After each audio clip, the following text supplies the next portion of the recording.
Hello everyone, I'm Nick Murphy. Today I'll be bringing you Game 3 of the series between TSLPolt and Obsidian. The first game Obsidian won with some sort of, he started off with some sort of really aggressive rush with banelings, lings, and roaches to do damage to the opponent's natural, which was one Rax expand, and Polt, he did a good amount of damage. Polt was not able to catch up though, unfortunately. And Obsidian took that game, game 1.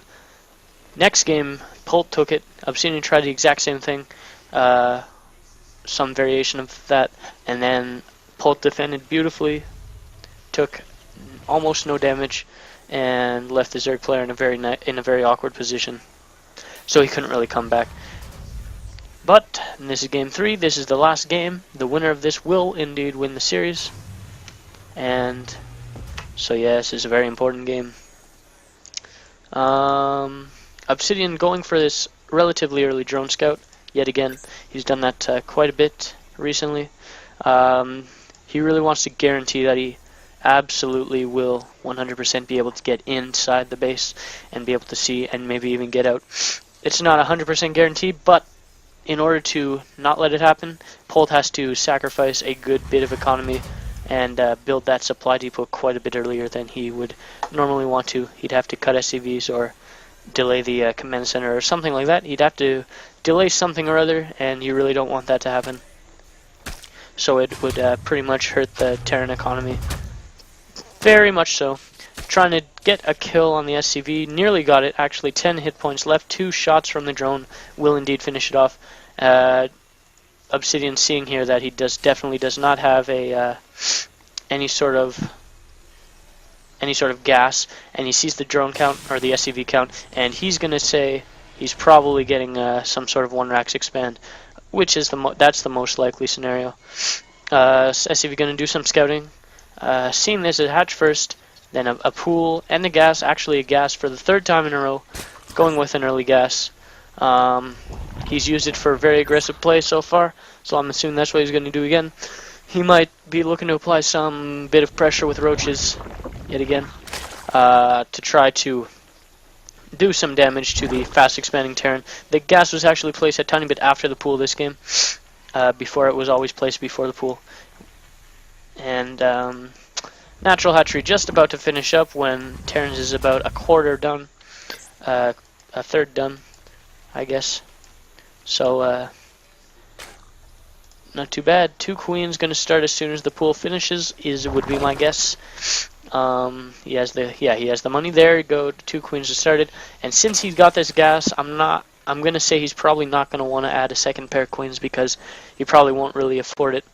It'll delay whatever his plan is. Because he's already delayed his drones by doing that, so he doesn't want to delay him further. I doubt it. He's probably just gonna be content with the 2 queens, maybe get 1 extra queen at the natural for creep or something like that, or defense against Hellions. A bunker going down, gonna be able to defend any sort of ling run by. It's gonna be building some sort of add-on there. This probably gonna build a factory and then gonna build a reactor so he can start double pumping those Hellions. Like he should. Orbital being started there. 2 gas things. Anyways, yeah, there's the reactor that I was talking about, and it's going to finish just a bit after this factory. The factory will be floating over it, waiting to implant itself onto the reactor so we can double pump the Hellions. 1 ling going to take the watchtower, another ling going to go scout around for maybe an SCV or something of that sort. 2 more gases being added, and the lair being added very quickly, about halfway done. He's probably going to go into Spire Tech or maybe some quick burrow infestors, something like that. Adding a 3rd queen at the natural, just so one of them can do a creep spread. And this could catch, this could catch Polt way off guard because he has no idea. He sees this 1 gas, but he's probably thinking it's going to be the same old roachling aggression there. That he's seen for the past 2 games, but it is not, absolutely not that. The layer is finished. What is he going to put down? He is going to put down Aspire. There we go. Yeah, there's the Aspire. He's going to get really quick muted. Aspire started below 7 minutes, so that's going to be actually incredibly quick Spire.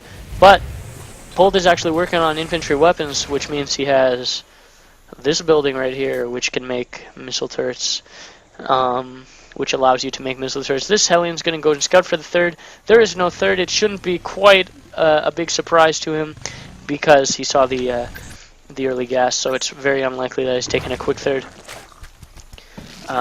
More likely just going to be aggressive or teching. And I'm sure he knows that he's teching by now, but he probably doesn't know it's this early. He probably just assumes a regular 2-base muta tech. This is kind of a weird placement because if the Terran scans, a weird placement for Spire, because if the Terran scans around here, like he'll see it, there's like no difference between putting it here and putting it here. However, if you got like an Overlord over here to spread some creep and maybe put the Spire here, he wouldn't really scan unless he scans over here, which is kind of really dumb, really weird. Or he just wouldn't do that unless he already knew that was going to happen. So a good force being done by the Terran. Stim and combat shield added on. Gonna probably finish up around the same time. These Hellions going to make sure no Lings come out, I guess. 9 mutas on the way. Going to be able to have enough gas for a 10th muta or get a upgrade. And he's going to get the Carapace upgrade. That's good because you really need the armor to compete with those Marines, because the Marines they hit quickly and weakly, so the armor scales much better. And a absolute boss missile turret coming out from Polt here. He sees everything. He knows everything. He's clairvoyant, absolutely clairvoyant. He saw it coming. Can't trick Polt. He's too much of a beast. And another missile turret going down the natural. And will this actually be completed though? He could just focus down the missile turret right now and it might not even be completed. And will it happen? And he's just about to die the missile turret and he gets the repair. That missile turret is not going to die for a very long time, and those mutas will be picked off one by one. And that's a very bad day for Obsidian. So, a big army moving out for Polt. Only 2 spine crawlers, 4 banelings being built here. Not very much as for an army. There's these mutas, but these Marines alone could take those mutas for sure. They have the +1 infantry weapons. These Hellions are tearing shit up on the mineral line here. That was very nice baneling hits on the Marines, but all those drones are all gone. I mean, these mutas make these Hellions and Marauders pretty much worthless, but so many drones were killed at the natural. It was okay. Yeah, these Hellions are cleaned up. Not too many drones lost in the main. Still a decent number, enough to worry about, but so many drones lost at the natural. Let's even look at the count there. 29 workers killed. That's just ridiculous. He is adding the banelings. This is a good idea. He really has to counter right now if he wants to stand any chance of winning. If he doesn't, he'll just be too far behind, and he'll just slowly fall more and more behind. Here's yeah. So he has to absolutely kill the Terran right now, or do extreme amounts of damage, or he's just going to straight up lose. And it looks like he's not really going to be able to do all that much damage. The banelings are being sent in first. Going to kill these depots. These, even if these Marines could be defeated, the mutas stand no chance against all these missile turrets, and they're just absolutely no chance that Obsidian can win. And he just throws out the GG. TSLPolt taking the game and the series 2-1. Very nice series, very well played by both players. Obsidian's a little, he likes his early gas really, like he prefers that over the big economy 3-base timings and whatever, but he prefers the 2-base gas focused builds. It's an old style, but I guess it still works sometimes. So, this has been a high-level cast. TVZ, Game 3 of TSLPolt versus Obsidian. I hope you enjoyed it. Look out for my guide. I'm going to make a guide tomorrow, how to fast expand, or how to hatch first versus protoss. I'm definitely starting tomorrow. I'm not sure if I'm going to post a video tomorrow, but, well, I'll post a cast tomorrow, but I might not post a guide video tomorrow quite yet, so.